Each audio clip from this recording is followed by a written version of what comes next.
Hello, everyone. I'm Jonathan Little for PokerCoaching.com, and today we are going to be discussing mastering pre-flop strategy and no-limit Texas Hold'em cash games. I know you all have told me you've been playing a lot of cash games online recently and live, and I want to make sure that you are playing good, strong, fundamentally sound ranges, because if you're not, you're going to get eaten alive, and I don't want you to lose your lunch money.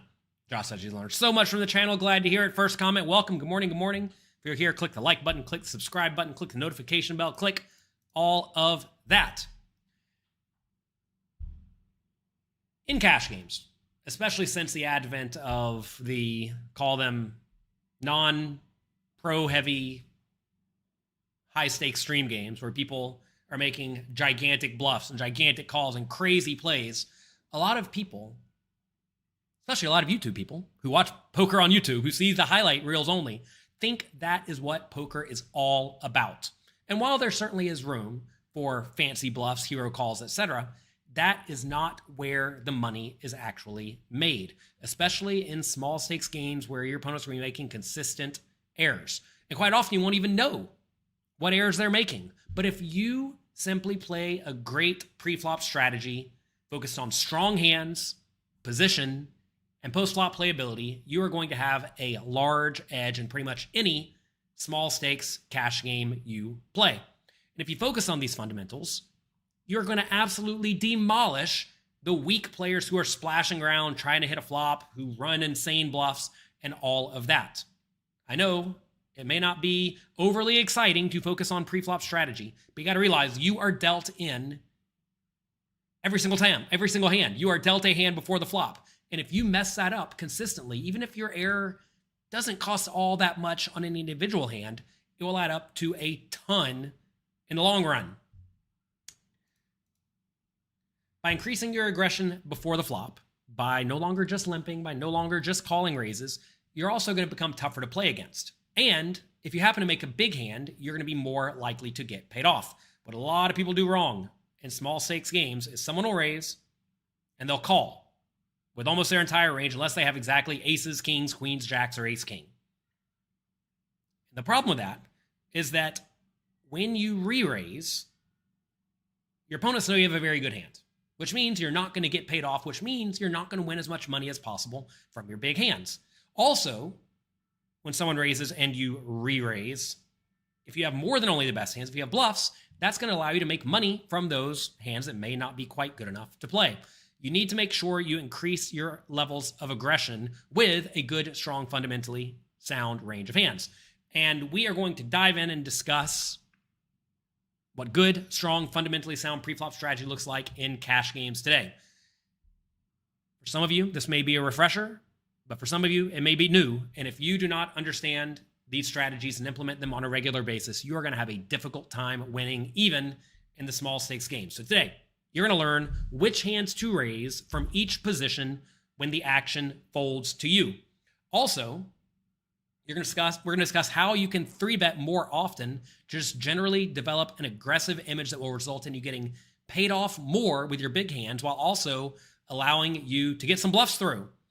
We're also going to discuss how to play against other players' aggression when you raise and they 3-bet you, or when they raise before you. And we're going to discuss much, much more. I know a lot of you have told me you've been playing on Club WPT recently, which is great. We actually are having a $5,000 free roll on August 17th. Check it out, pokercoaching.com/free roll. Get in the game. You have to sign up using code PC. If you sign up using code PC, you will be able to play that $5,000 buy-in free roll and also another $5,000 free roll tournament on August 31st. 2 $5,000 free rolls lined up this month for you. Thanks to Club WPT. Thanks to them for making it happen. I love being able to give all of you money. All right, here we have the Peak GTO Trainer. This is the GTO Trainer me and my team have developed for all of you. Here we have pre-flop ranges for cash games. Now, these ranges may look a little bit tight, but that's because most people in most games play far too loosely.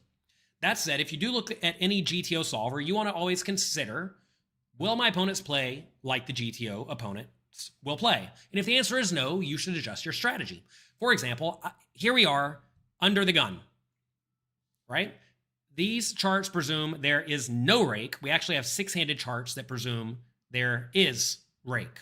So we have 2 different sets of charts here on Peak GTO for cash games. We're going to be using the 8-handed charts, which have slightly looser ranges, which I think is definitely more relevant to the games you're going to be playing. So we're going to be using these today. This is the standard online poker rake. If you're playing a game, if you're playing in a game that has much higher rake, you have to play tighter. As the rake gets bigger and bigger, you have to play tighter and tighter, because when you see the flop, the house takes a larger chunk of the money, which makes the pot proportionally smaller. Okay? So here we have 100 big blind stacks, which is roughly what you're going to be playing on Club WPT or in most live games whenever you go sit down initially. If you go play 1-2 no limit, a lot of time people buy in for 200. If you're playing 1-2, most people buy in for $200.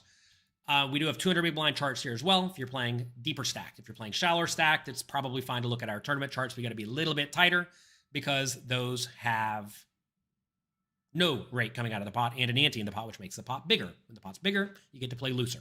Anyway, here we are, first position under the gun, 8-handed. If you're playing 9-handed, just play roughly the same range from first position. You'll be fine.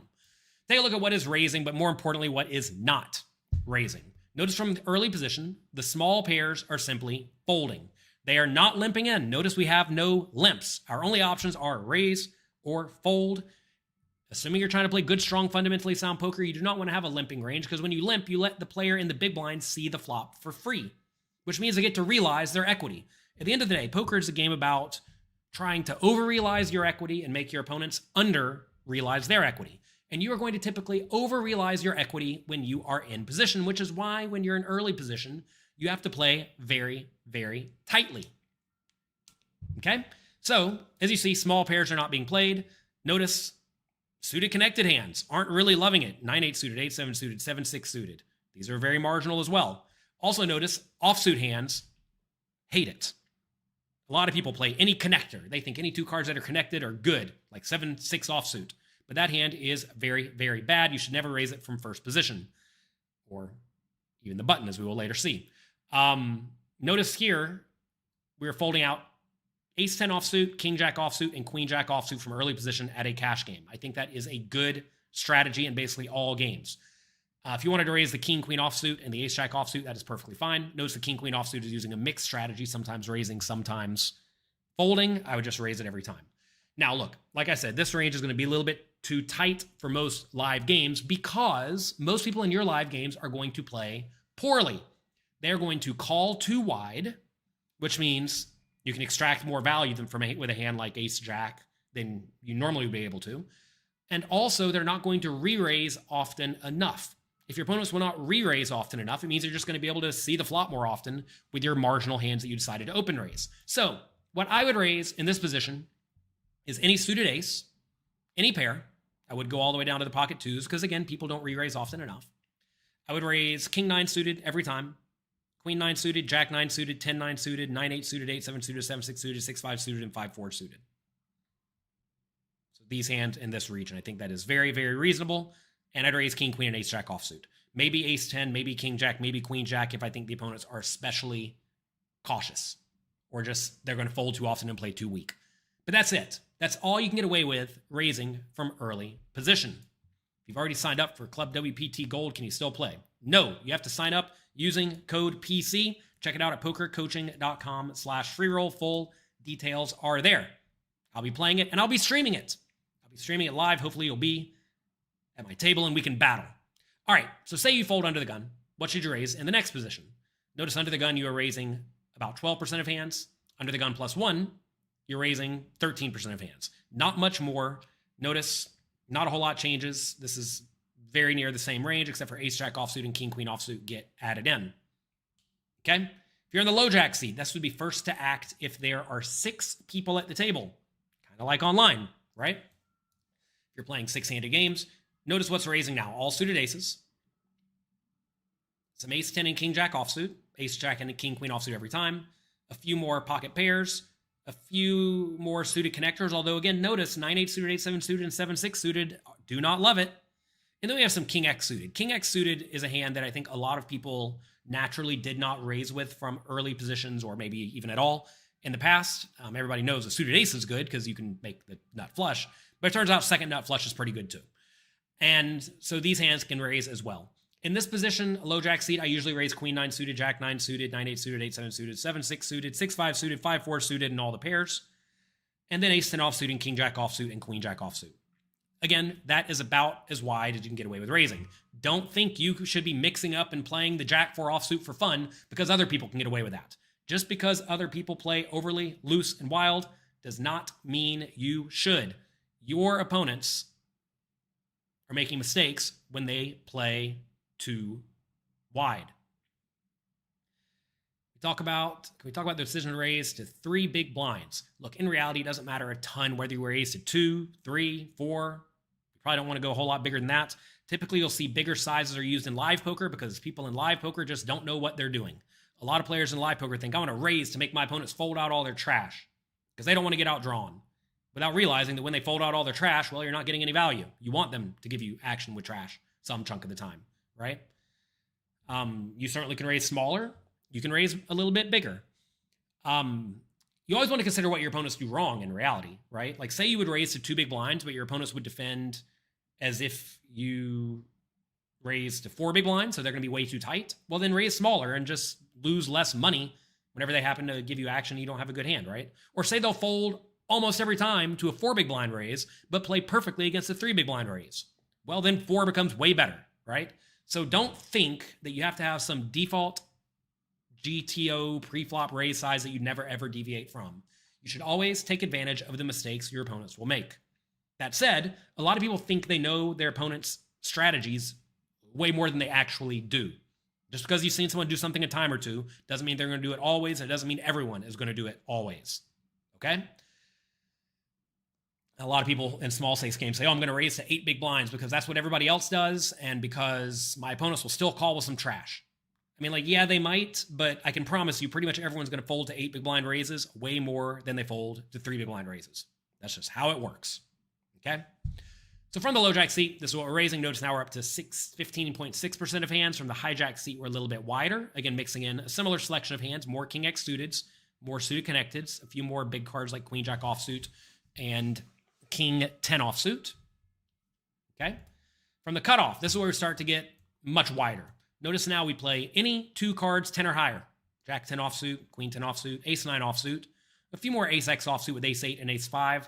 I would raise all of those every time pretty much. And then we see more suited connectors, right? Now we're starting to see all the suited connectors mixing, but I would just raise them every time. 10-7 suited, 9-7 suited, 8-6 suited. I think all of that's very reasonable. Notice the GTO solver still doesn't like small pairs just because they have a tough go some chunk of the time. And this is a spot where we are now still not playing the smallest pair. But in reality, I'm going to be playing that every time. Again, we get to mix in more suited connectors. Notice any 2 suited cards, 8 or higher, gets to raise. From the button, we're going to be far wider. Notice now we're up to 40% of hands. Now, if you studied GTO tournament strategy, you'll know that you get to raise way wider in a tournament. Let me show you real quick. If we were playing in a tournament, 80 big blinds deep, or let's say 100 big blinds deep, same thing, on the button, and they fold to us, notice we would raise 54% of hands. So why in a tournament do you get to raise 54% of hands, but in a cash game, you only get to raise something like 40% of hands? It's a big difference. Well, it's because in a cash game, again, the pot is proportionally smaller because there is, not in these charts, but often a rake coming out of each pot, but also very importantly, there's no ante in the pot. If you're playing in a cash game that has an ante in the pot, say you're playing 1-2 and the big blind has to put in a $2 ante, well then you would not use this chart because that's not what this chart is for. You would instead use the tournament chart, which is effectively the same thing, right? So always consider how the structure of the game changes. If you're playing a stand-up game or squid game or whatever they call it, where you have to win pots, you have to figure out the value of winning each pot and add that to each pot because it's effectively in the pot, which is going to make you raise more often and for a bigger size, right? Imagine you're playing a weird game where it's 1-2, but there's a $20 ante in the pot, a humongous ante, which sometimes happens when you're playing the stand-up game. In spots like this, you should not be raising to 3 big blinds. You would not raise $6 into a pot of $26. That would be insane. Instead, you would raise much bigger, right? So always consider how the structure of the game has changed and how that should impact your strategies. While you can make charts for all sorts of different game formats, learning how to think, I guess call it like a poker player, is going to go a long way to helping you actually understand the adjustments you should logically make. Because even though we can give you tons and tons of charts, you will inevitably find yourself in different scenarios and you need to be able to adjust on the fly. So on the button, what are we raising? Notice any suited hand where a card's a queen or higher, right? Jack 5 suited and better, 10-6 suited and better, 9-6 suited and better, 8-6 suited and better, 7-5 suited and better, 6-5 suited and 5-4 suited. Notably, we are not raising 6-4 suited and 4-3 suited. These are some hands a lot of people raise on the button every time. It's a little bit too loose, but again, in reality, if you wanted to raise this, I think it's fine if your opponents will not 3-bet you often enough. Notice we're raising almost any offsuit ace, and then any 2 cards 9 or higher. Again, notably, we are not raising 9-8 offsuit, 8-7 offsuit, 7-6 offsuit, King 6 offsuit.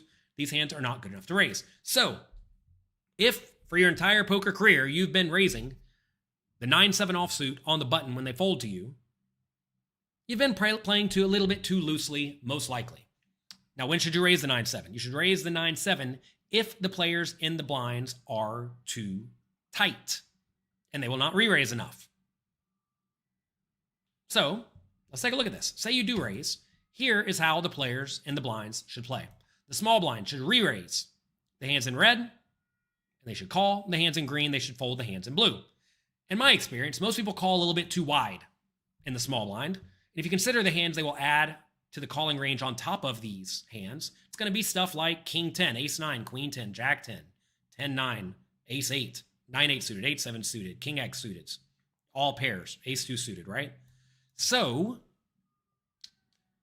if they're going to call wider, you in turn definitely don't want to raise wider because all the hands they're adding to their calling range beyond what they should call with are in really good shape against your 9-7 offsuit. So, that's not a good reason to raise wider. Say you do raise here in the small blind folds, notice what the big blind should call with. I think a lot of big blinds will call a little bit too wide as well, but notice a lot of those are, again, dominating our hand like 9-7 offsuit. So, even though you're in position, even though your opponents may not be the best players in the world, they're making mistakes, the mistakes they're making aren't actually good for you to raise wider, right? You want your opponents folding far more often to the initial raise. You want them folding the Queen 5 suited, Jack 6 suited, 9-7 suited, right? And I don't think a lot of people do. Okay?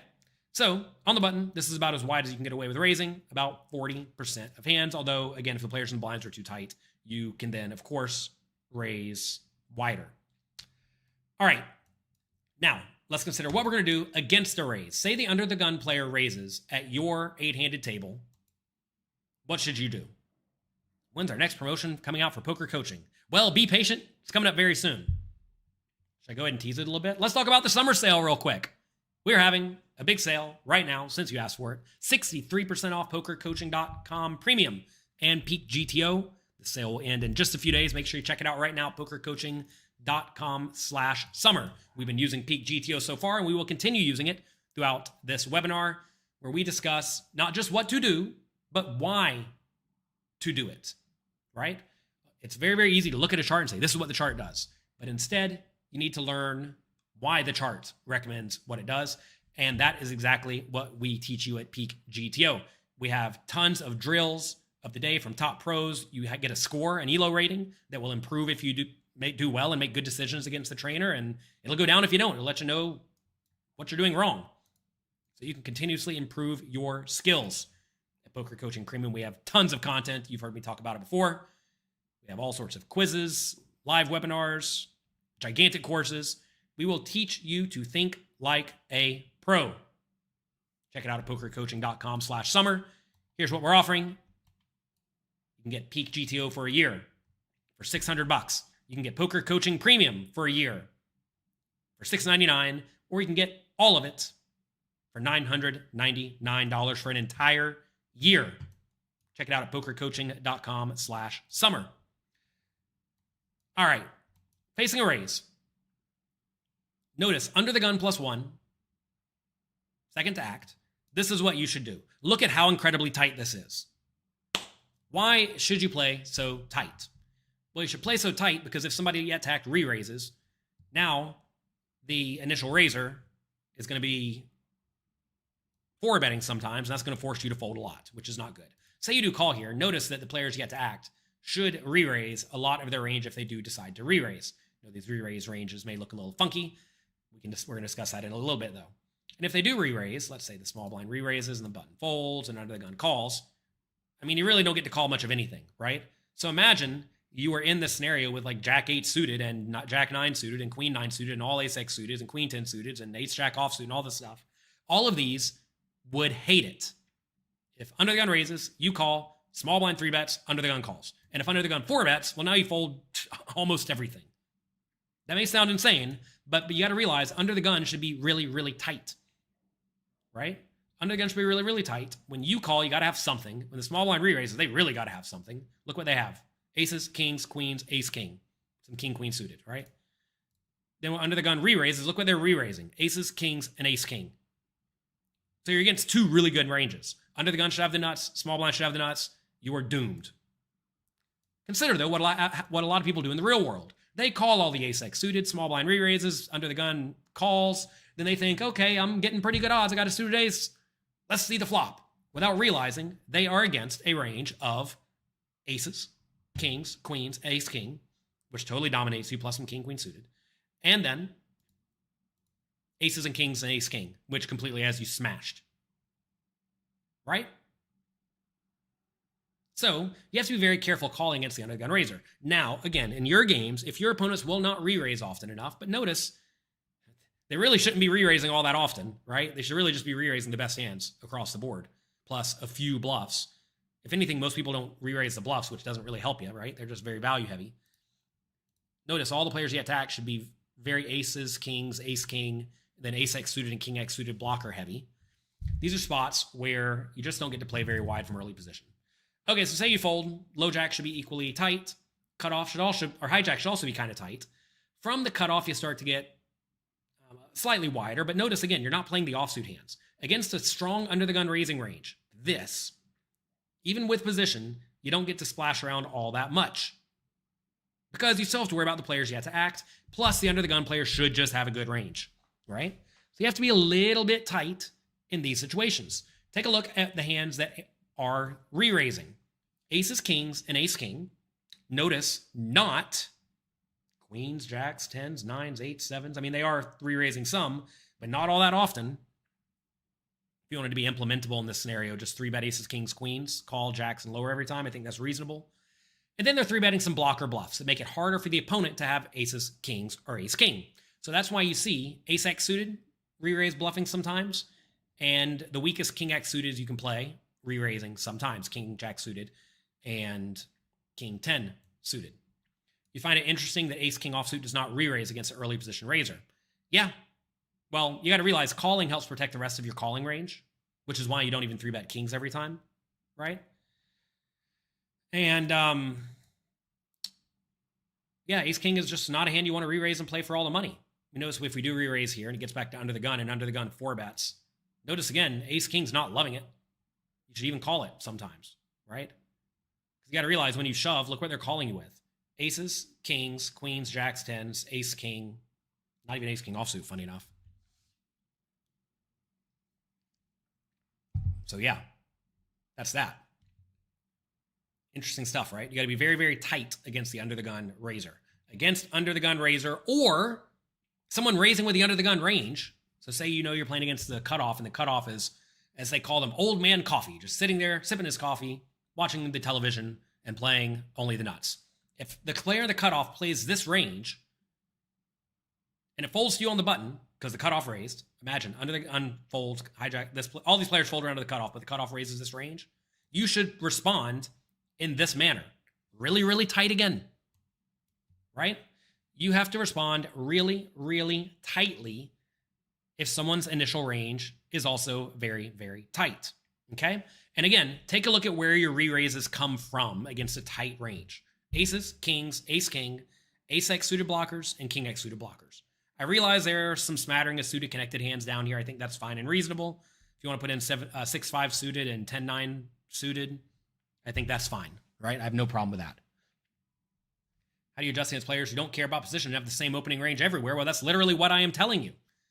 I just told you, if the player in the cutoff is too tight and they play the under the gun range in the cutoff, well, play as if they are in the cutoff, right? Alternatively, say someone's in the cutoff and it folds around to them and they raise with this range, right? They're supposed to raise 26% of hands, but they're actually under the gun and they raise 26% of hands. They raise under the gun with 26%, folds to you on the button. You should play exactly as if they raised in the cutoff, right? Gets a little bit trickier whenever you're in early position against a wider range. You should widen your range a little bit, but you still have to worry about everybody yet to act, so you can't get too crazy. All right, take a look what happens when anything raises and it folds to the button. Like I said, they should call. There's good, strong suited hands, pairs, suited connectors. Again, offsuit high cards are not loving it against a tight initial raising range. Small blind, very, very tight again. More 3-betting to some extent. If there was a rake taken out of each pot, you would opt to mostly 3-bet or fold from the small blind. We can take a look at this, actually. If we look at our 6-handed charts, take a look at this. If low jack raises, it folds you in the small blind. You don't even have a calling range. You should 3-bet or fold everything, because if there's a rake coming out of each pot, which is going to be the case in a lot of your live games, you don't want to call and see the flop, because the casino then takes 10% of the pot or whatever it is. If you 3-bet and everyone folds, then you win the pot without paying a rake in a lot of places, or the rake is very minimal. So you'd rather re-raise and pick up the pot. By the way, notice, if they make it 2.5, you make it 10. If they make it 3, you make it 12. You're making it about 4x from out of position. Okay? If under the gun raises, folds to the big blind, they again have to be very, very tight. This may be very new to you if you are playing tournaments mostly, because you defend against the minimum raise when there's no rake coming out of the pot, when there's an ante in play with any 2 suited cards.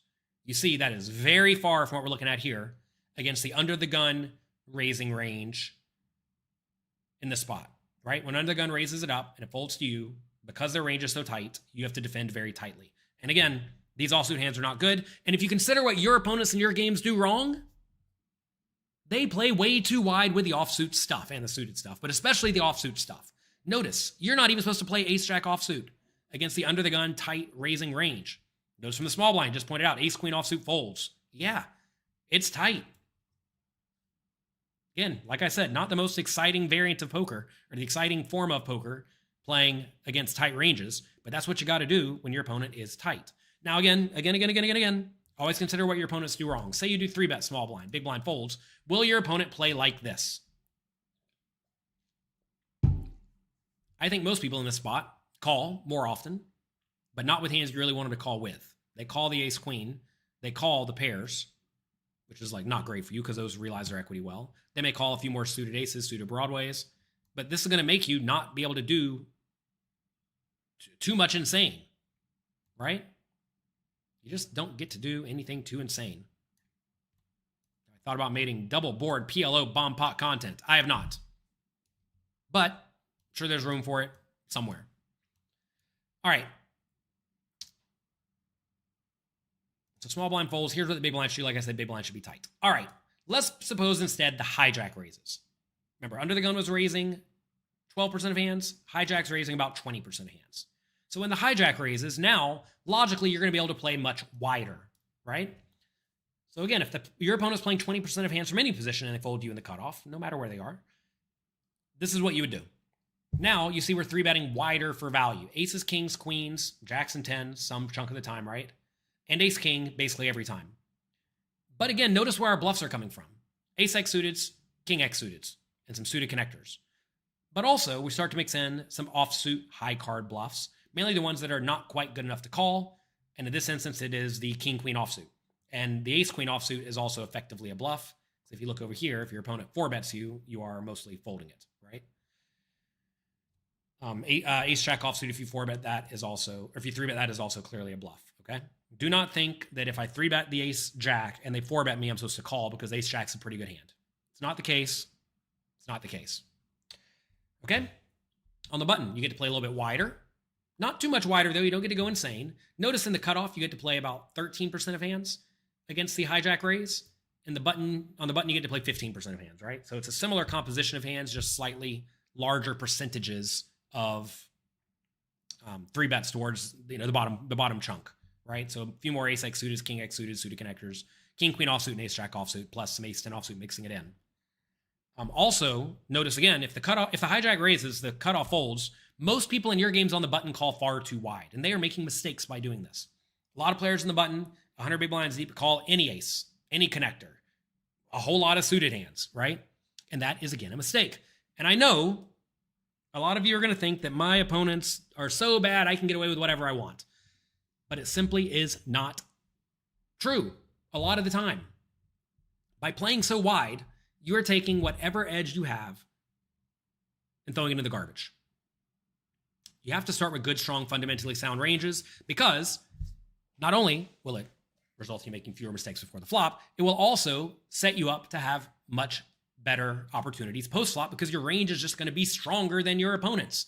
In most small stakes games, most players play far too wide, and therefore, if you just play slightly better hands than they do and slightly better ranges than they do, you're going to smash them. Because on average, you're starting the hand with, let's say, 58% equity to their 42 instead of 50-50 on average. Okay? In the small blind, you'll see now, again, a somewhat tight-ish strategy of mostly 3-betting with just good, strong hands, right? Don't get too carried away. If you do want to have a calling range, it's going to be with hands that flop very well, that don't really want to 3-bet and get 4-bet. It's mainly going to be small pairs, middle pairs, some good suited hands, right? Some suited aces, some suited broadways. That's about it. Got to be tight against the hijack. On the button, you get to play much wider than against under the gun. Remember, against under the gun, we were folding out a lot of this weak suited stuff, almost every offsuit hand. But against the hijack, you do get to start widening your range a bit. Okay? Notice you're calling all suited aces, lots of suited kings, lots of suited connectors and gappers, a lot of Broadway offsuit hands, but not the weakest ones. But again, notably, not offsuit junk, like 9-8 offsuit, ace-8 offsuit, etc. All of these hands are simply not good enough to play. Against the cutoff, say the cutoff raises, now you're going to be 3-betting wider from the button because the cutoff's initial range is wider, right? Remember, the cutoff's raising, what do we say, 26? Yeah, 26% of hands. So therefore, on the button, you get to play wider. But again, notice only 18%. You're not going crazy. Also, you don't get to call with all sorts of stuff. Consider the players in your games. If somebody raises the cutoff, they call on the button basically every time with the 9-6 suited, or the ace-6 offsuit, or the 10-8 offsuit. This is far too wide. You are not going to win at poker unless the player in the cutoff is the weakest, tightest player ever after the flop, while also being too loose pre-flop. While that player profile does exist, usually people are too loose or a little bit too loose in general on all betting rounds. So very rarely is there some huge contradiction of a player raises pre-flop, then just check folds every flop they don't have anything. Okay? Again, notice where the bluffs come from. Ace-X suited, King-X suited, some suited connectors that are on the cusp of playability, and some offsuit high card hands, right? This pattern pretty much always holds true when you are in position. In position, you 3-bet polarized, right? We're 3-betting our best hands, the strong pole, and our weakest hands that are good enough, barely good enough to play, the weak pole. We're not 3-betting stuff in the middle all that often, like ace-10 suited, ace-jack suited, queen-10 suited, pocket 9s, pocket 7s. These hands really want to see the flop before investing more money. All right, say we fold here. Again, small blind is going to be 3-betting against the cutoff with a similar strategy to the hijack, just a little bit wider. And same thing for the big blind. Notice this big chunk of hands up here, suited Broadway hands, opts to re-raise a lot. Also some suited connectors, a few suited kings and aces, but not quite as polarized. Notice from the small blind, you're 3-betting what's referred to as linear. You're 3-betting just the best hands and calling the more marginal stuff. Because when you're out of position, your opponent in position is incentivized to call you, which will result in you going to the flop more often, meaning you don't want to have the junky hands in your 3-betting range as often. And from the big blind, you're also pretty linear as well. Not quite as in the small blind, but notice you're just 3-betting a lot of good stuff, which is a little bit different than on the button, right? On the button, we're 3-betting some much more marginal hands. So make sure you understand these scenarios. Now, again, always consider what your opponents do wrong. Say, if the cutoff raises right here, and you 3-bet on the button, and it folds back to them, imagine you think they're going to call, their entire opening range. Let's just presume you think they're going to call their entire opening range. So all the hands that are red and green and blue. They're going to call all these hands. How should that adjust your strategy? Well, now you don't really want to 3-bet the king 7 suited if they're going to call with the king 8 and the king 9 and the king queen and the king jack and the king 10, right? You want them to fold these hands. You make money when they fold these hands when you have the king 8 suited, right? So you would no longer 3-bet the king 8 suited. Instead, you would 3-bet linear. You would 3-bet kind of as if you're the small blind, really. You would 3-bet just a lot of the best hands. Like all these hands in red would make a lot of sense. So you would now 3-bet wider with your hands like pocket 8s and ace 10 suited, especially if you don't fear them 4-betting you, right? As Anime World's asking here, like, what if they don't 4-bet you very often? You can 3-bet wider because you're going to get to see the flop far more often. What you don't really want to have happen is you don't want to 3-bet and then have them 4-bet you, and now you have to fold out all of your marginal stuff like king 9 suited, king 7 suited, ace 6 suited, ace 2 suited. Instead, you'd much rather not take a hand like ace 10 suited, 3-bet it, and then have to call a 4-bet or fold to a 4-bet.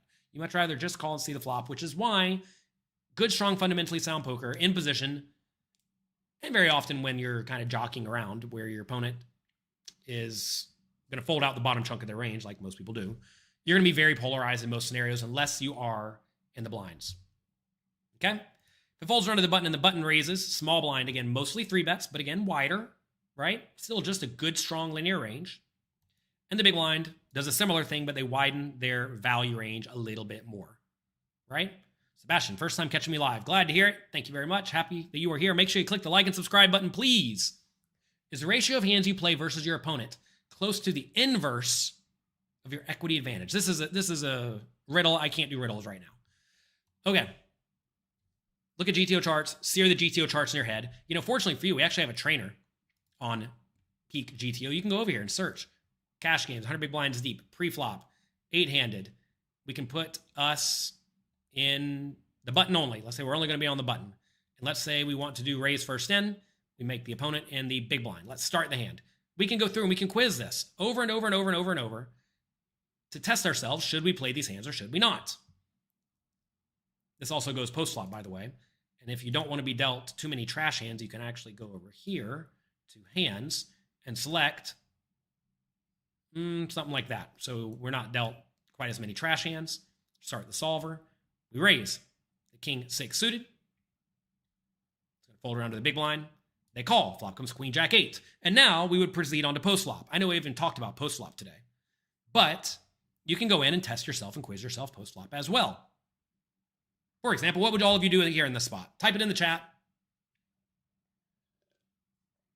Tricky scenario, huh? Probably supposed to use mixed strategies in this spot. I'd go for a small bet. Let's see. 58% small bet, 30% checks. Makes a lot of sense to me.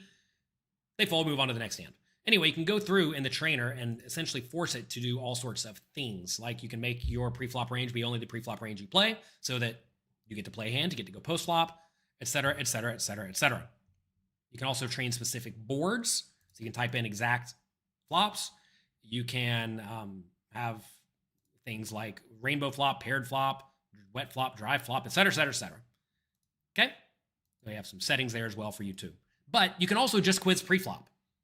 If you struggle to remember what to do in these scenarios before the flop, the best way to get good at it quickly is to put yourself on the button, have them fold to you, and you quiz that until you get it right more often than not. And I bet a lot of you, talking to myself too, could probably play the small blind and the big blind better against a button raise. Notice your button raises.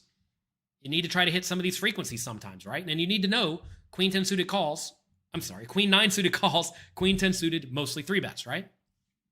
From the big blind, again, we saw that similar range. A lot of people do not 3-bet hands in this region, ever. And that results in them being too easy to play against.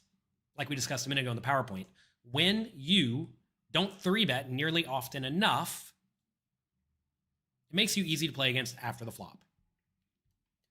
All right, now before we wrap it up, let's discuss versus 3-bet ranges. So say you are under the gun, you raise with this tight range, and then let's say the low jack in this scenario spot 3-bets you with what is a very good range. Again, in the real world, some of your opponents are going to be way too linear. Some won't 3-bet the bluffs. Some will only 3-bet aces, kings, queens, and ace-king. You have to adjust to what they're going to do incorrectly, right? Also, as they re-raise bigger, you should fold more often. I know in a lot of games, if someone raises at 3 big blinds, the opponent may make it 20. Well, in that case, fold almost everything because it's as if you risk no money to get your opponent to put in 20 big blinds, right? Say they do re-raise to 10 big blinds, they're playing well, and it folds to you in the low jack seat. Take a look at how tight you should be. You announced, under the gun, I'm raising with a strong range. The low jack does not care. They 3-bet anyway. This is all we can do. We can 4-bet to 24 big blinds. Notice we're not ripping it all in for 100. We're 4-betting to 24 with aces, kings, ace-king, and a few bluffs with our hands that are barely good enough to play, or not quite good enough to play, that block your opponent's continuing range. In this instance, you really want to have an ace. So we have our ace-5 suited 3-betting and our ace-jack suited 3-betting some portion of the time. And that's it. We're calling effectively all the pairs. We're calling the low-suited connectors because they're always very, very live. Notice we're folding out a lot of the weaker suited aces, the king X suited, because these hands are very likely to be dominated by this range. Remember, the opponent's going to have a lot of aces and a lot of kings and a lot of ace-king, right? These are primarily the hands they have.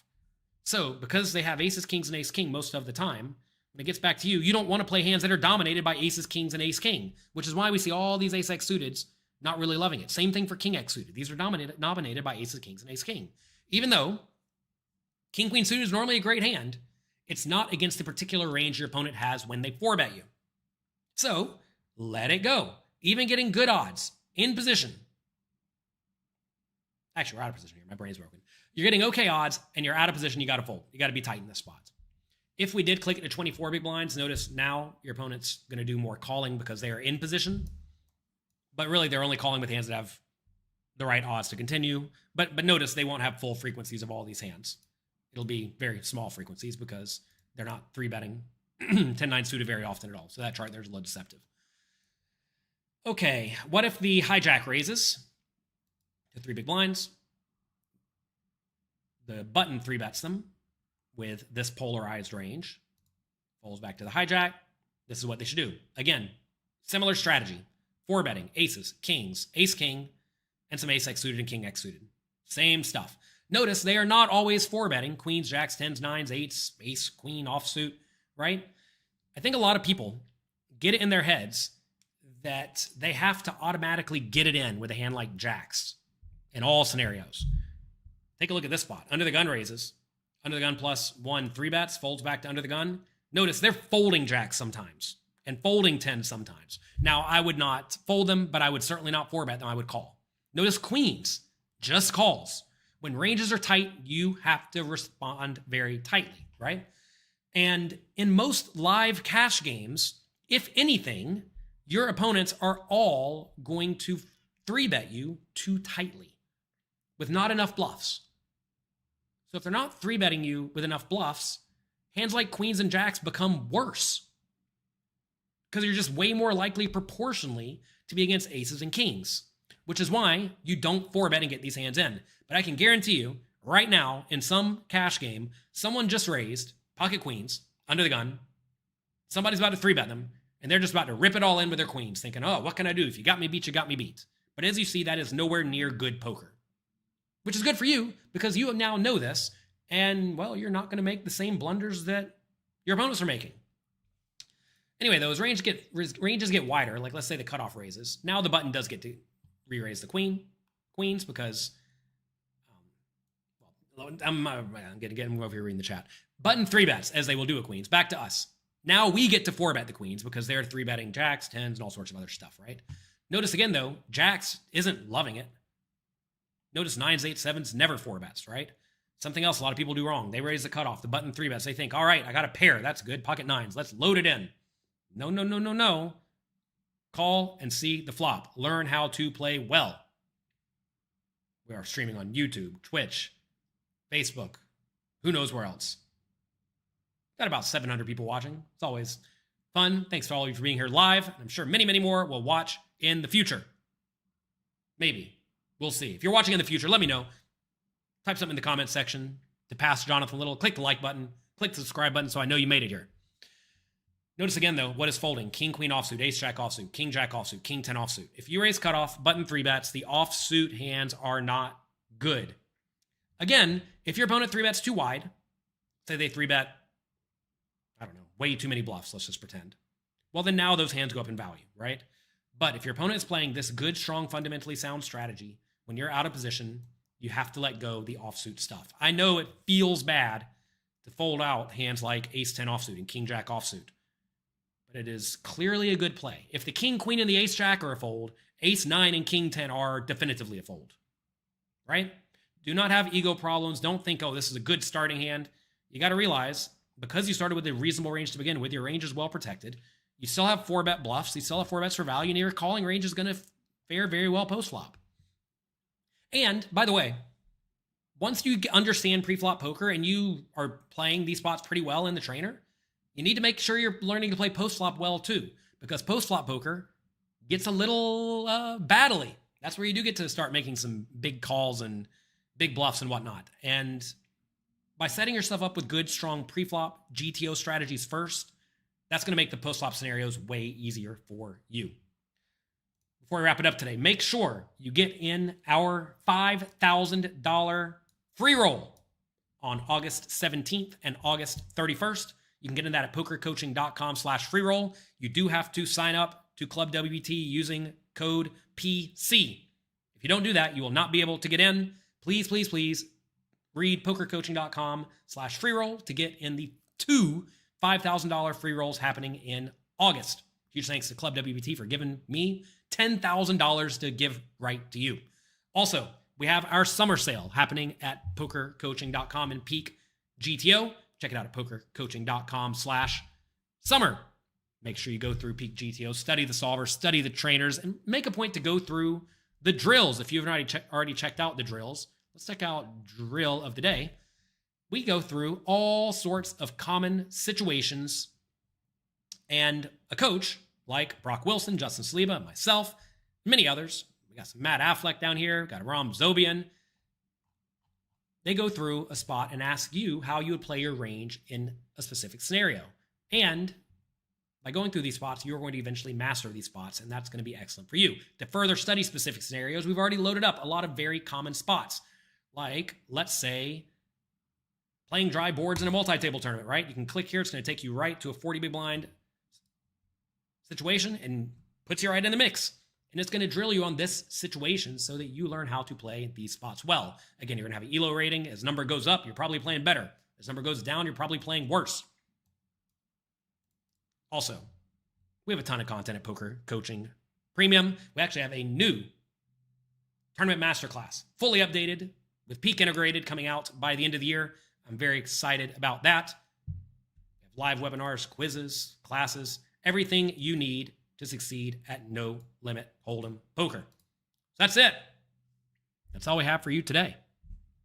Check out pokercoaching.com/summer to get awesome deals on pokercoaching.com and Peak. Make sure you get in our 2 $5,000 free rolls happening on August 17th and 31st on Club WPT at pokercoaching.com/free roll. Good luck in your games. Have fun. Thanks again for being here. Click the like and subscribe button down below.